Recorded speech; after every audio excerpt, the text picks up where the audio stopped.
굳었다고 생각한 두뇌가 바뀝니다. 30대, 40대, 아니 60대라도 괜찮아요. 여러분의 두뇌는 가장 과학적인 일상 속 방법들을 통해 최적화되고 더 나아가 180도 뒤바뀌게 될 겁니다. 세계 최고의 뇌과학자 중 한 명이자 실제 세계적 대기업 임원들의 두뇌 코치 타라 트와트를 설명하는 수식어입니다. 그녀가 두뇌과학에 대해 설명하는 수많은 영상들은 기본 100만 뷰에서 무려 1500만 조회수를 넘나들며 전 세계의 새로운 뇌과학에 대한 인사이트를 나누고 있습니다. 그런 타라는 한 팟캐스트에서 이렇게 말했죠. 사람들은 자신이 가진 두뇌에 얼만큼의 잠재력이 있는지 알아야 합니다. 나이가 중요한 게 아니에요. 두뇌의 잠재력은 나이에 상관없이 누구에게나 무한하게 열려 있습니다. 이렇게 말한 타라 트와트, 이번 영상에선 그녀가 한 팟캐스트에서 나는 최신 과학으로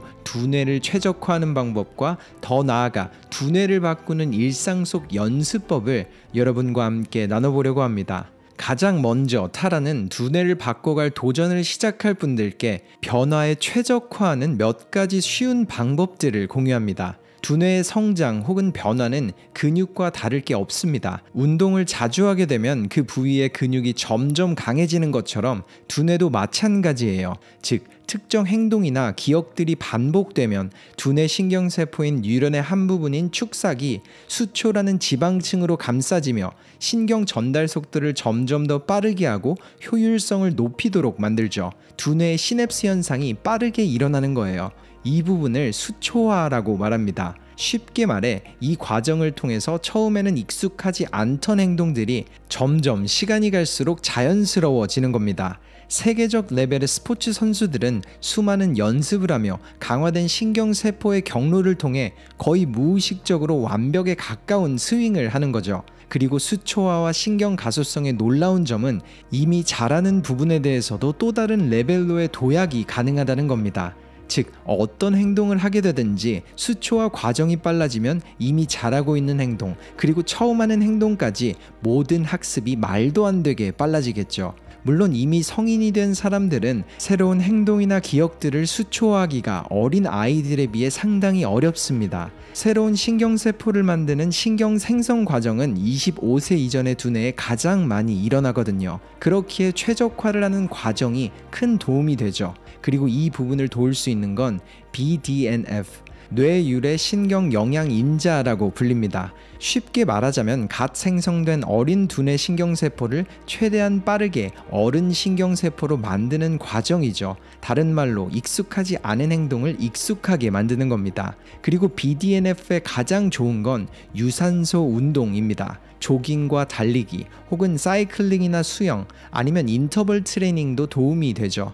이때 최대 심박수의 60%에서 70% 정도인 존2 트레이닝을 해주는 것이 포인트입니다. 이런 운동을 한 세션당 30분에서 1시간, 일주일에 3번 정도씩 유지하세요. 이렇게 첫 번째 과학적 방법을 나눈 타라.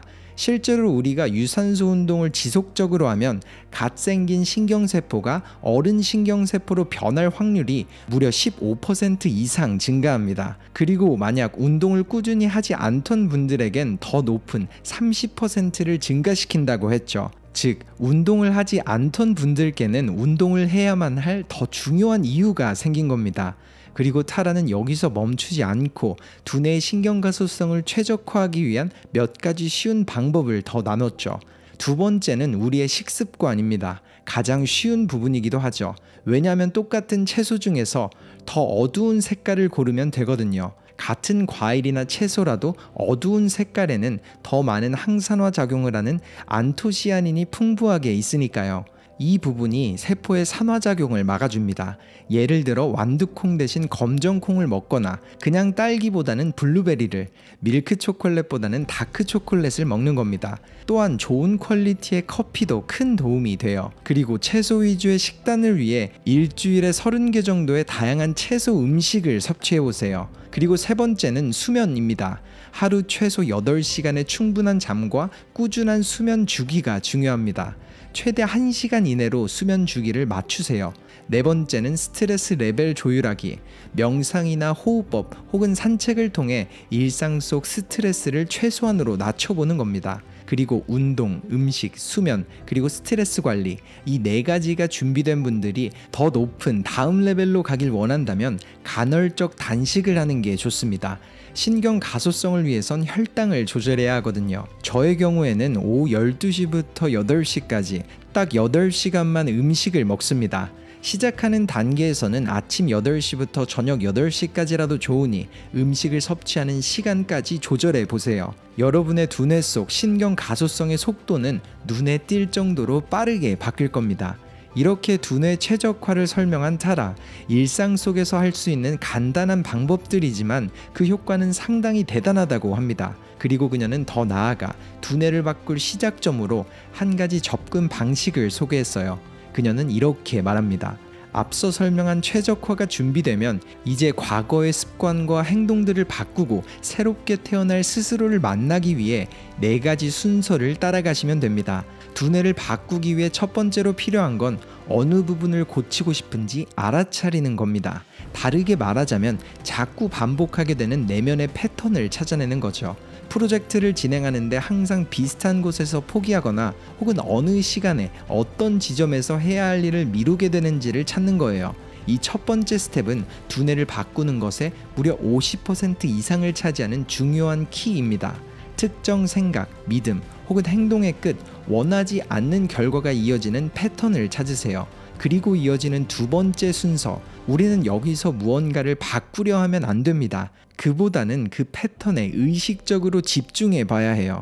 그 패턴을 만드는 나의 행동이나 습관 속에는 특정한 믿음이 숨겨져 있을 겁니다. 예를 들어 미루기를 하는 순간에 내가 더 이상 할 수 없을 거라는 잘못된 믿음이 숨어 있을 수도 있고, 혹은 비슷한 과거의 경험 때문에 같은 나쁜 결과가 나올까봐 미루게 될 수도 있죠. 즉, 두 번째는 그 행동의 내면에 숨겨진 집중된 의도를 이해하는 겁니다. 세 번째 순서는 앞서 말한 2가지 순서를 종이에 적어보고 그렇게 이어진 결과를 직접 확인하세요. 앞서 예로 들었던 부분으로 살펴보자면 중요한 일을 미루다가 기회를 놓쳐버린 결과들을 보게 되겠죠. 행동하지 않기로 결정했기에 얻는 게 없는 그런 현재의 모습을 보게 될 겁니다. 그렇게 우리는 지금 나의 인생이 내가 선택해온 결과의 총합이라는 걸 느끼게 돼요. 그 후 4번째 순서는 의도를 가진 연습입니다. 또다시 비슷한 패턴이 시작될 때 여태 이어진 결과를 상기하고 새로운 나의 모습을 이어나가기 위해서 변화를 시작하는 겁니다. 물론 처음부터 완벽히 수행하긴 어려울 거예요. 우리의 두뇌는 항상 새로운 것을 받아들이기보다 원래 패턴으로 돌아가려는 저항이 있으니까요. 하지만 지속적으로 자신을 밀어붙여 보세요. 그렇게 원하는 새 패턴을 만들어 가는 겁니다. 그 행동을 이어갈 때 우리의 두뇌에선 새로운 두뇌 신경세포들이 생겨나고 연결되겠죠. 이렇게 말한 타라, 그리고 정말 중요한 부분으로 새로운 패턴을 만들어갈 때 스스로에게 점수를 매겨보라고 말했습니다. 예를 들어 쓸데없는 걱정을 멈추고 싶다면 현재에 집중하며 사람과 대화를 할 거라고 스스로에게 혼잣말을 하고서 대화를 하고, 그렇게 대화가 끝나면 자신에게 50점 혹은 75점 이렇게 새로운 패턴에 점수를 주는 거죠. 그리고 그 점수가 점점 더 높아질수록 우리는 해당 두뇌회로가 더 강해지고 있다는 걸 직접 느낄 수 있을 거라고 말합니다. 또한 100%의 점수를 자신에게 줄 때 엄청난 희열감이 느껴질 거라고 말했죠. 그녀는 마지막으로 이렇게 덧붙였습니다. 자신에게 하는 혼잣말은 정말 중요합니다. 앞서 말했던 것처럼 반복되는 생각 혹은 혼잣말을 두뇌는 믿게 되거든요. 물론 나는 부자다, 성공할 거다 이렇게 확언을 하라는 게 아닙니다. 대신 조금 더 자세히 내 목소리를 들어보세요. 예를 들어 피곤해, 커피가 필요한데, 이렇게 커피에 의존하는 혼잣말 혹은 커피가 필요한 부족한 상태를 말하지 말고 오늘 좋은 하루를 보내라고 나 자신에게 커피 한 잔을 선물해야겠다, 혹은 난 왜 이렇게 정리정돈을 못할까, 이렇게 부정적으로 말하기보다는 전보다 더 나아지고 있는 부분 혹은 도전하는 나에게 긍정적인 작용을 할 수 있는 말을 해보세요. 두뇌는 혼잣말 혹은 생각을 듣습니다. 우리는 절대 두뇌를 속일 수 없어요. 그러니 아주 작은 습관으로 두뇌의 변화를 만들어 가세요. 이번 영상 속 타라의 인사이트가 어떠셨나요? 그녀의 조언을 짧게 요약해보자면 우리의 두뇌는 근육과 마찬가지로 반복된 행동과 사고를 통해 바뀌지만 어른이 되어 바뀌기 어려운 두뇌에 변화를 최적화하는 세팅을 하기, 그 방법으로는 한 번에 30분에서 1시간의 존투 유산소 운동을 일주일에 3번 정도 반복, 두 번째, 채소 위주의 식단을 해나가면서 항산화 작용을 돕기 위해 더 어두운 색깔의 음식을 섭취하기, 또한 충분한 수면과 일정한 수면 시간, 그리고 스트레스를 완화하는 명상과 호흡법으로 두뇌 최적화를 준비해 보는 것, 또한 이 모든 게 준비될 때 하루 중 일정 시간 동안만 음식을 섭취해보는 간헐적 단식으로 혈당을 조절해보기, 마지막으로 과거의 행동 혹은 사고 방식들이 반복되는 스스로의 두뇌를 바꾸기 위해서는 반복하던 패턴을 마주하고 또 질문하면서 바꿔나가라는 인사이트, 이렇게 정리할 수 있을 것 같습니다. 이처럼 모두가 두뇌를 바꾸고 싶어하는 이유는 아마 자신의 인생에서 도움이 되지 않는 그런 습관들과 행동들을 바꾸기 위해서, 궁극적으로는 그 안 좋은 부분을 성공하는 습관과 행동들로 채우기 위해서일 겁니다. 쉽게 말하자면 우리가 태어난 몸과 외형인 하드드라이브는 바꿀 수가 없으니까 두뇌 속 사고방식과 마인드셋인 소프트웨어를 바꾸고 싶어하는 거겠죠. 그리고 이번 영상 속 그녀의 인사이트는 내가 가진 소프트웨어의 새로운 시스템을 만들어갈 시작점을 제시하고 있습니다. 이 영상을 통해 새로운 도전을 하는 많은 분들이 성공에 더욱 적합해지도록 변하고 머지않아 원하던 것들을 얻게 만들 가장 중요한 전환점이 되길 바라며 이번 영상을 마칩니다. 과학적으로 이것 하나만 정복하세요. 하루 딱 2분씩 3일만 반복하면 두뇌와 몸에, 그리고 인생 자체에 변화가 시작됩니다. 모든 사람들이 매일을 몇 시간씩 하지만 제대로 이용하지 못하는 것이 하나 있습니다. 그리고 이걸 정복할 때 두뇌와 몸은 최대의 효율과 가능성을 만들 수 있죠. 실제로 스탠포드 대학의 연구 결과를 보면 이것이 부족할 때 학습 능력이 최대 40%가 저하되기도 했고, 하버드 의과대학의 연구 결과에서는 이것만 잘하더라도 기억력과 집중력이 무려 20% 향상된다고 말합니다. 그럼 과연 이 비밀은 뭘까요? 바로 매일 밤 우리의 수면에 있습니다. 그리고 세계 최고의 뇌과학자이자 현 시대 과학적 자기개발의 시작을 알린 앤드류 후버만은 자신의 팟캐스트에서 완벽한 수면을 만드는 습관을 공유했죠. 그는 이렇게 말합니다. 필요한 건 단 2-3일이면 됩니다. 그리고 여러분이 바꿔야 할 건 전혀 어렵지 않아요. 여러분이 보내는 전날 빛이 가장 중요하죠. 세상에서 가장 쉬운 방법들로 최고의 효율과 잠재력을 꺼내세요. 이번 영상에선 앤드류 후버만이 나눈 과학적으로 두뇌의 효율을 높이는 잠의 비밀에 대해 여러분과 함께 나눠보려고 합니다. 그는 말합니다. 잠은 우리의 두뇌와 몸을 포함한 모든 신체적 건강에 연관이 되어 있습니다.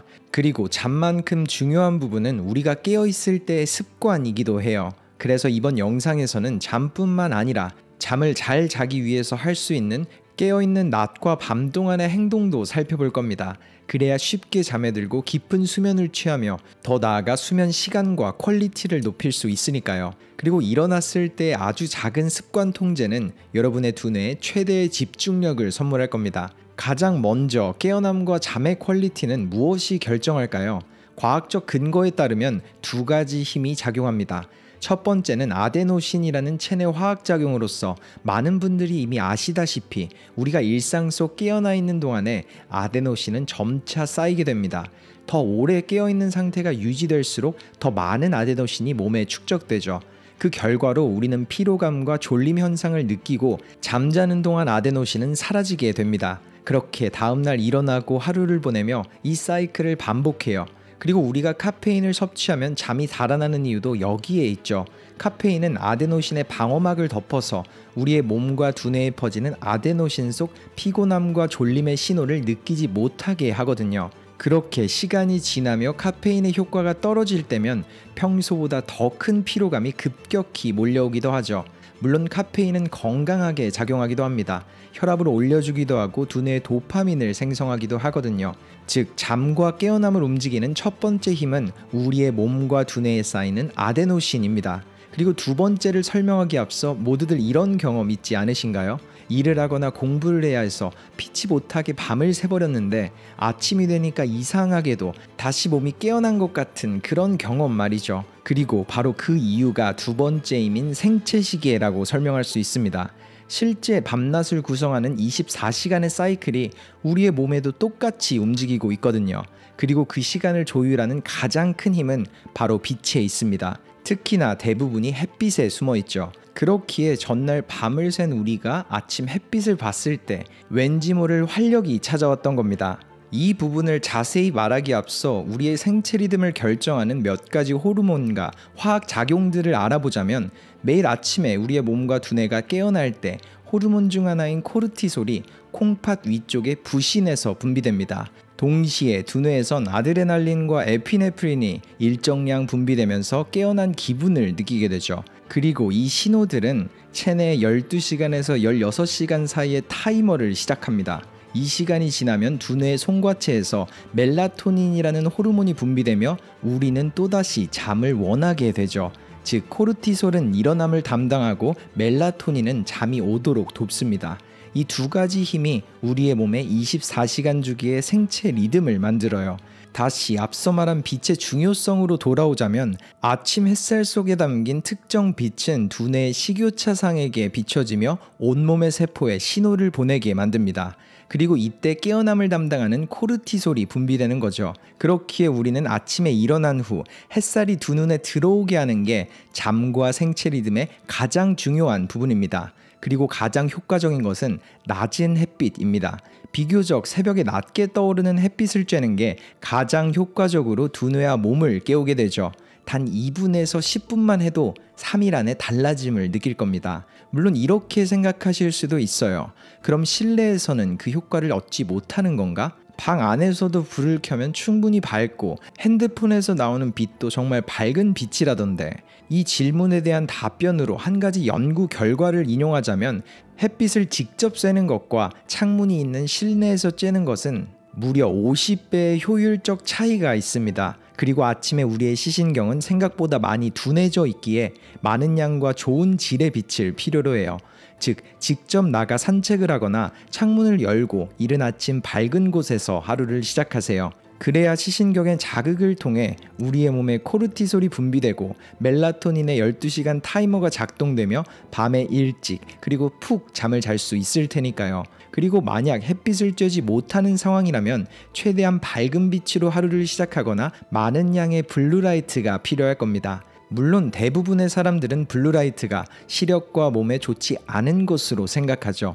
그렇게 블루라이트 차단 안경을 쓰곤 합니다. 하지만 낮 시간에 시신경에 닿는 블루라이트는 오히려 신체에 많은 도움을 줍니다. 그러니 낮에 블루라이트 차단 안경을 쓰면 오히려 역효과가 생겨버리죠. 시신경이 충분히 자극되지 않고 아데노신의 축적 속도가 현저하게 늦어지기 시작하거든요. 또한 멜라토닌 분비가 늦춰지며 나중에 잠에 들지 못하는 상황이 와요. 그렇기에 블루라이트 차단 안경은 늦은 오후부터 쓰는 게 좋습니다. 아침에는 절대 쓰지 마세요. 그리고 만약 여러분이 피치 못하게 아침 햇빛을 받지 못했다면 대체할 수 있는 또 다른 쉬운 방법이 있습니다.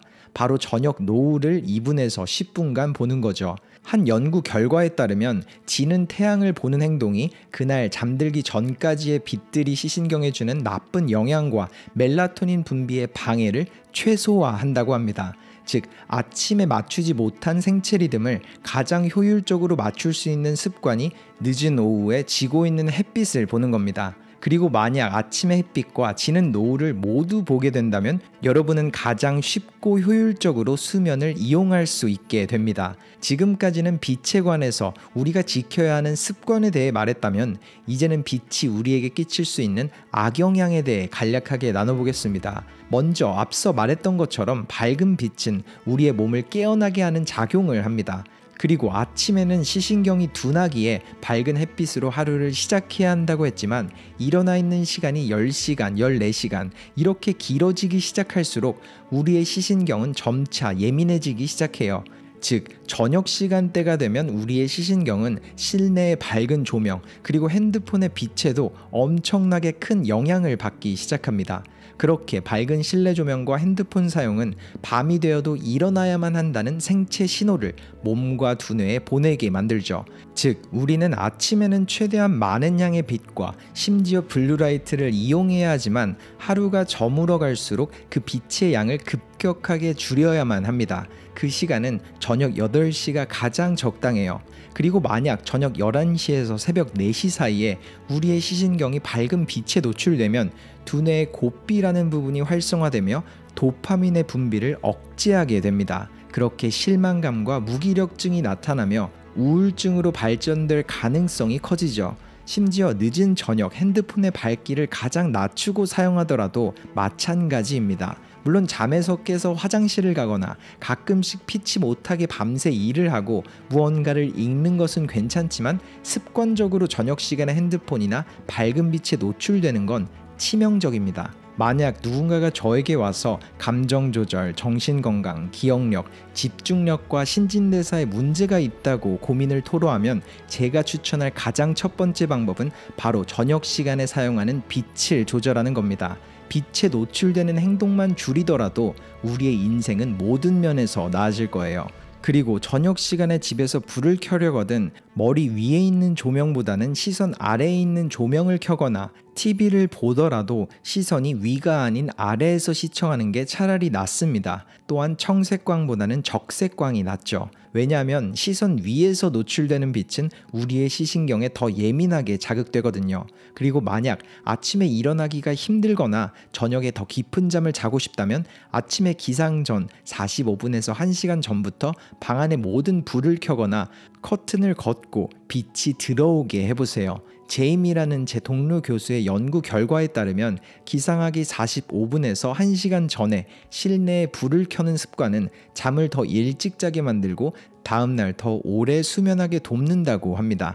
즉 누구나 빛을 이용해서 수면 리듬을 바꿀 수 있어요. 만약 여러분이 저녁에 잠에 드는 게 힘들다면 아침 최대한 일찍부터 강한 빛을 이용하고 반대로 저녁에 잠이 너무 빨리 들거나 너무 이른 새벽에 일어나게 된다면 아침에 빛을 받아들이는 시간을 늦추는 겁니다. 그렇게 우리의 몸은 빛에 의해 자연스레 새로운 리듬을 만들어 가겠죠.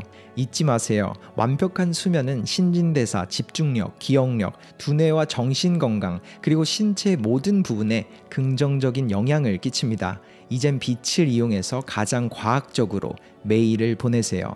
이번 영상 앤드류 후버만의 잠을 정복하는 법 모든 내용을 짧게 요약하자면 우리를 잠에 들게 만드는 두 가지 힘 아데노신과 멜라토닌을 이해하고 하루 동안 노출되는 빛의 양을 조절하며 신체 리듬을 최적화하는 접근법을 취하기, 저녁 자기 전과 아침 기상 후에 아주 작은 습관들을 통해서 내가 원하는 수면 패턴을 만들어가며 만약 내가 루틴을 바꾸길 원한다면 가장 먼저 빛을 이용한 시신경의 자극 시간을 조율하며 맞춰가기, 이렇게 정리할 수 있을 것 같습니다.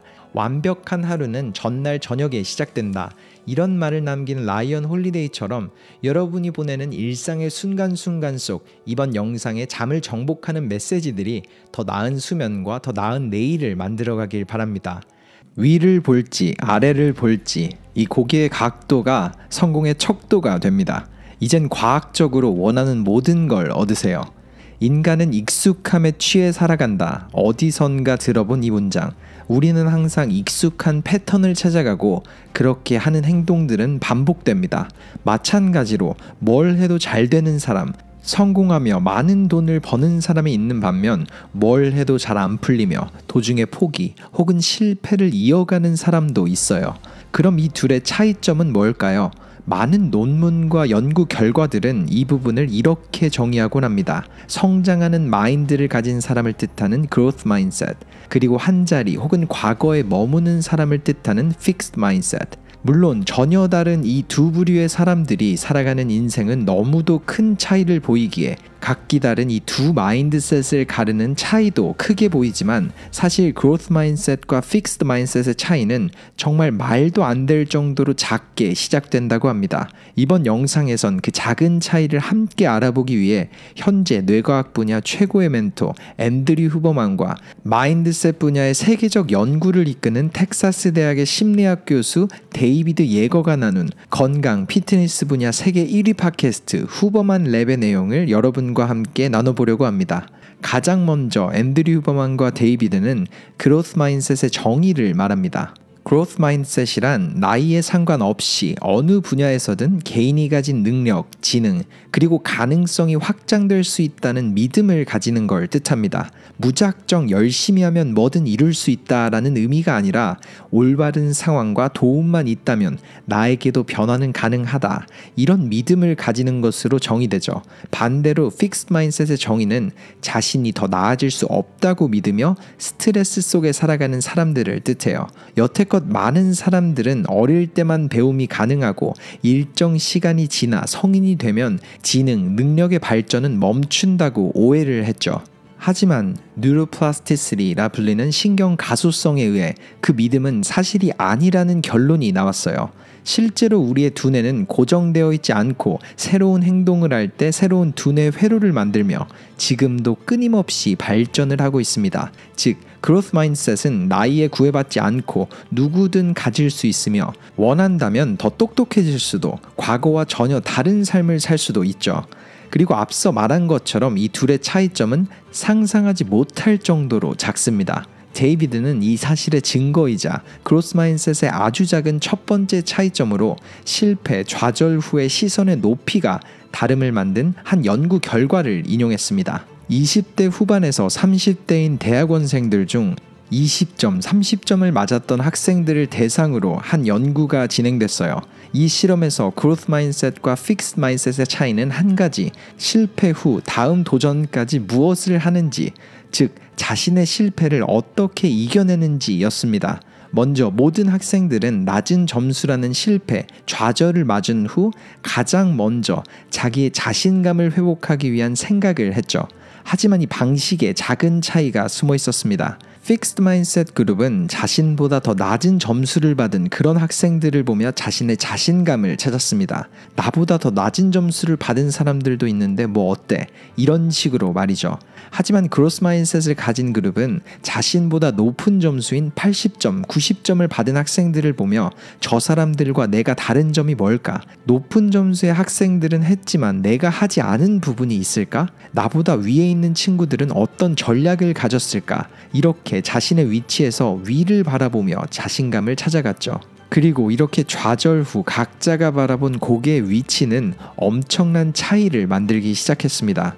고개를 숙여 아래를 본 학생들과 자신보다 위를 본 학생들, 이 작은 차이는 얼마 가지 않아 바로 다음 시험에서 드러났습니다. 물론 이 상황이 공부의 경우에만 적용되는 건 아닙니다. 일상 속에서 우리는 크고 작은 실패를 경험하잖아요. 꼭 실패가 아니더라도 좌절의 순간이 옵니다. 하지만 이때 어디를 볼지에 따라서 우리가 도착하게 될 종착지는 달라집니다. 이제부터 이런 크고 작은 장애물 앞 어떤 결정을 하실 건가요? 나보다 아래의 사람들을 보며 자기 위로를 할지, 혹은 내가 나아갈 위를 보며 더 나아질 방법을 찾을지, 고개의 높이가 미래를 결정합니다. 그리고 두 번째로 더 자세하게 그로스 마인드셋을 배우기 앞서 데이비드는 2019년에 네이처지에 실린 한 논문을 인용했죠.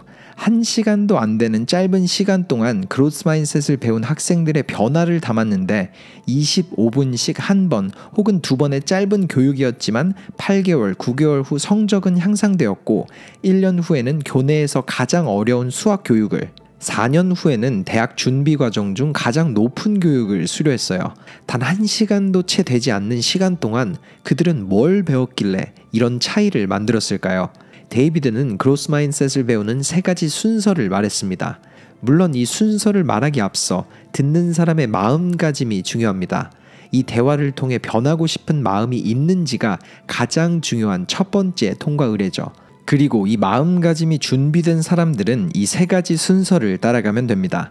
첫 번째, scientific information, 과학적 정보. 두 번째, story, 다양한 사람들의 그로스 마인셋 스토리. 세 번째, 미래의 나 혹은 누군가를 위한 메시지 쓰기. 이렇게 세 단계로 이어지는 짧은 순서를 세세하게 살펴보자면, 첫 번째 과학적 정보는 앞서 말한 신경 가소성에 대한 정보를 조금 더 자세히 살펴보는 겁니다. 실제로 우리는 사이언스 바이어스, 과학 권위 편향을 가지고 있습니다. 과학적으로 입증된 정보이거나 전문가의 의견을 더 중요하게 생각하고 또 신뢰하는 경향이 있죠. 그렇기에 실제로 우리의 두뇌가 특정 행동이나 생각을 지속할 때 마치 근육처럼 성장한다는 과학적 사실을 배우고 그 부분을 직접 실천할 수 있는 계획을 세우는 겁니다. 예를 들어 아직은 잘 모르는 분야에 대한 공부 혹은 내가 어려움을 느끼는 생각들은 실제로 내 두뇌를 더 강하고 똑똑하게 만든다고 받아들이는 것이 첫 번째 스텝입니다. 두 번째인 스토리는 과학자나 유명 인사들이 그로스 마인셋을 통해 이룬 이야기를 들어보는 겁니다. 그는 말합니다. 사고방식을 바꾼다는 뜻은 세상에 반응하는 나의 방식을 바꾼다는 것으로도 설명할 수 있기에 여태껏 한계를 들이우며 지낸 나의 스토리와 비슷했지만 이 과정을 통해 인생을 바꾼 사람들의 이야기를 듣는 겁니다. 그렇게 그 사람의 스토리를 이해하기 시작하면 우리는 그 속에서 의미를 찾을 수 있고 미래에 겪게 될 상황에도 같은 의미를 부여하며 우리는 변화를 마주하게 될 테니까요. 이처럼 이 과정에서 우리는 수동적인 주입식 교육이 아니라 능동적으로 참여하며 이야기를 듣는 게 필요합니다. 한 이야기를 예로 들자면 모두가 불가능할 것이라고 생각했던 1마일을 4분 안에 달린 로저 베니스터, 그리고 그가 1마일을 3분 58초에 달리자 인류가 깨지 못하고 있던 기록은 불과 2개월 뒤 너무도 쉽게 깨지기 시작했으며 지금은 수천 명의 사람들이 1마일을 4분 안에 달립니다. 실제로 이런 경우는 너무도 많아요. 물론 꼭 이렇게 특별한 케이스가 아닌 주변에 가까운 사람의 경험도 도움이 됩니다. 그리고 마지막 스텝은 짧은 글을 써보는 것. 이 부분은 미래 자신을 위해서 혹은 픽스 마인셋을 가지고 있을 누군가를 위해서 그들을 격려하는 메시지를 직접 적어보는 겁니다. 실제로 우리는 글을 쓸 때 그 안에 감정을 이입할 수 있다고 합니다.